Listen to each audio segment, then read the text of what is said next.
let's talk about what is actually happening, because the law of attraction is the manager of rendezvous and of timing. That's the place to start. And so if you have defined something, Esther really likes that too, 1111, happens to her quite often. She won't look at her phone except when those numbers are lined up. And she knows that it's logical that they're going to come around a couple of times a day. But her impulse to look, she understands, is because she's tuned in with us and we know she likes it, and so we call her attention to it. It's timing. That's the law of attraction. It happens to you on things wanted and unwanted. They're rendezvous. You can define anything. You can say, this is something that I would like to see, and if it's something that you have no resistance about, you will see it many, many, many times in every day. In other words, that's just how the law of attraction works. You get to choose what you rendezvous with. And so the key to really fun, powerful, deliberate creating is to get to the point where the things that you really care about, you have no resistance about it, so those things you really care about can happen frequently.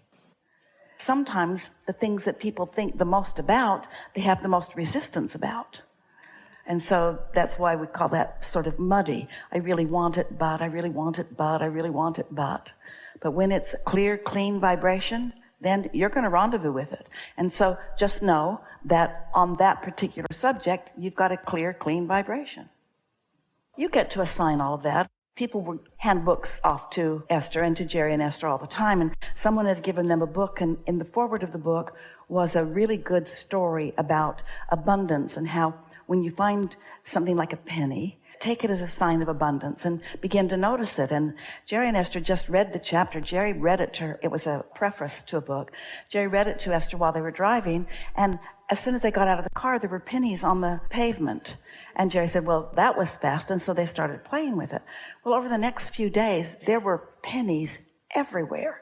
Now, why is this? Is this angels guiding them to pennies? Or is it something that captivated their attention, that was active in their vibration? They had no problem accepting the premise of the book. They understood about law of attraction even at that point.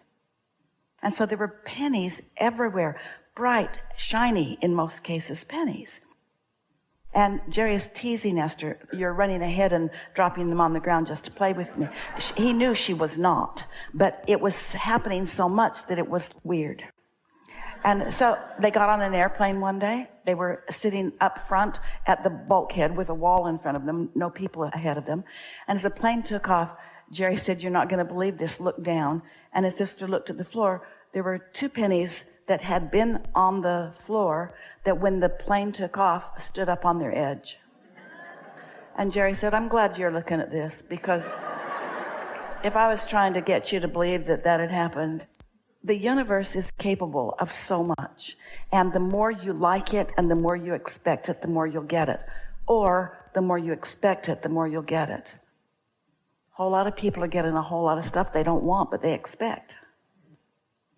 And as far as angels go, your inner being is aware of you constantly. Everybody who has ever been in physical form, who has reemerged into non-physical, is aware and eager about what's going on. So you could even read a book about a sports figure or a musician, someone that you're interested in, and activate them in your vibration, and they will rendezvous with you in all kinds of ways. You think 1111 is fun. Wait until you see what can happen with all manner of evidence, things that you couldn't orchestrate if you tried, but the universe can. Show yourself what a good receiver you are. We're going to give you something. Esther was chewing on this with friends at dinner last night. It's something that's been hatching, and it came this morning as she was working on the book. So we're going to give it to you here. We haven't talked about this way before. You get the idea of what you think is how you feel, and how you feel is what you get. That's a logical basis, and it's a simple way to sort of start this conversation.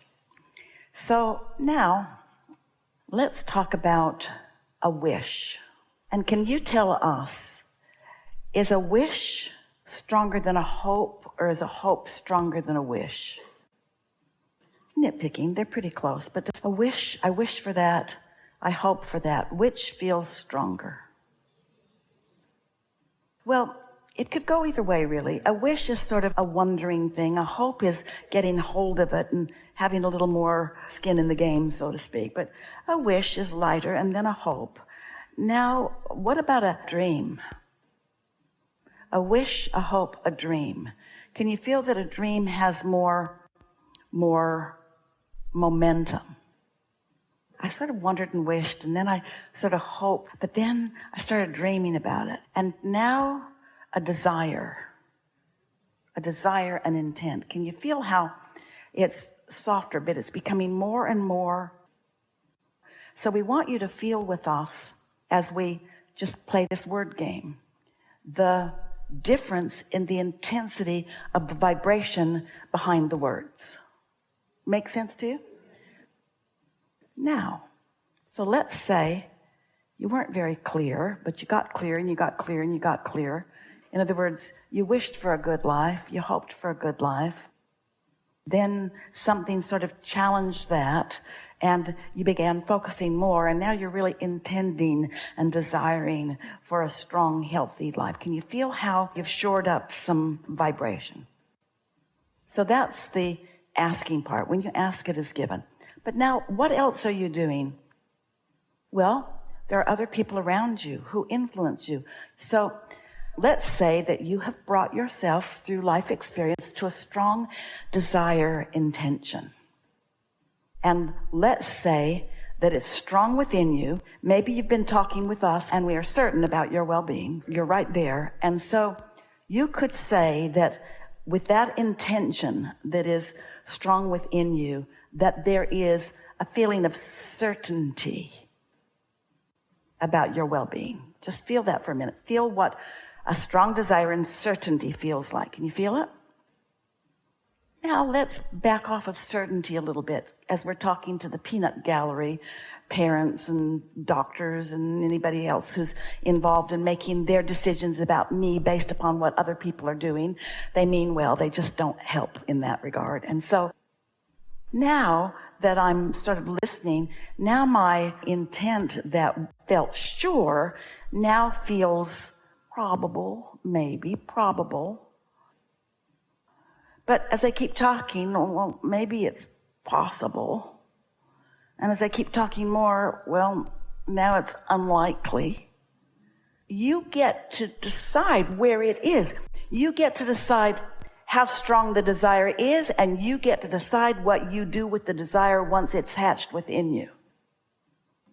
And that is what equals what everyone is living. There are people with desires that they've just listened to so many others and taking score of what is for so long and not focused on the laws of the universe and not been steady enough that they just don't believe.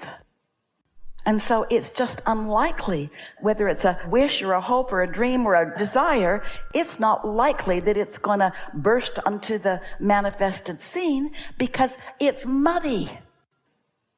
Because the lazy thoughts, the picking up the thoughts of others, the watching statistics have nothing to do with you.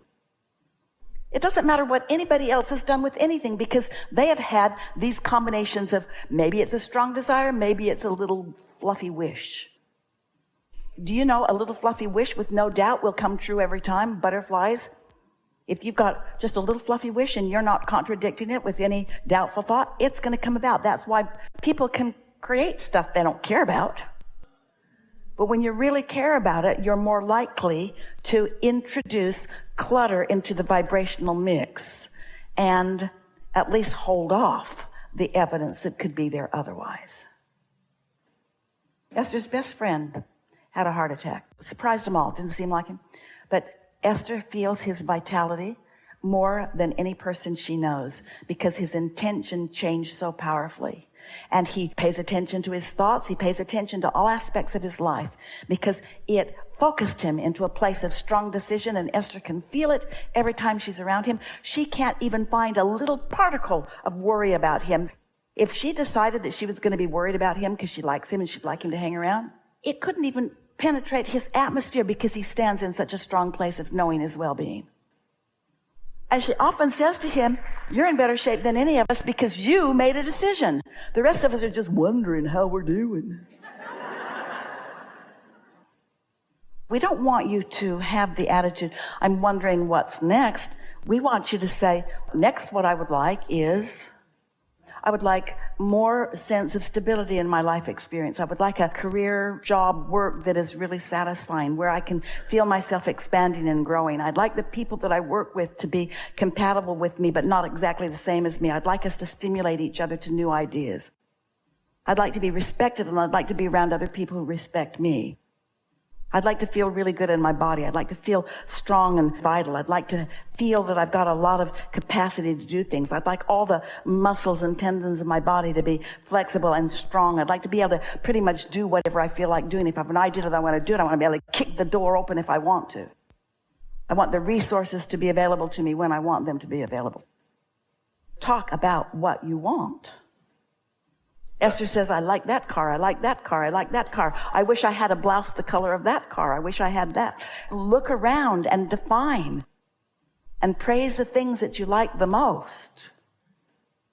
It's interesting that you say, what's next? Sort of like, I'm not the one that gets to choose. There's someone more important than me and more learned than me and more worthy on my behalf who has decided in advance what's going to be allowed into my meager little experience. We're exaggerating strong just to make a point with you. You are the decider. You're the pointer. You're the pointer. The only thing you have to do is point and then not point in opposition. That's it. That's the sum and total of this entire seminar. Now you all want your money back, don't you? That's it. Just point and don't point in opposition. That's the work. So what are you pointing at? Sometimes you have to know what your opposition is before you know what you're pointing at, but don't you have a clearer idea than you are seeming to have? It's like this. You're really going to like this. There's 3 steps to deliberate creation. The first is sift and identify and then ask.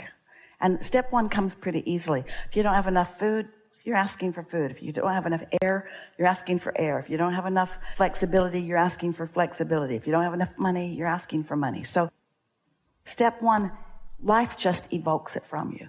Step 2 is your inner being gets immediately on board with what you've asked for. Focuses unequivocally, no opposite thought offered by your inner being.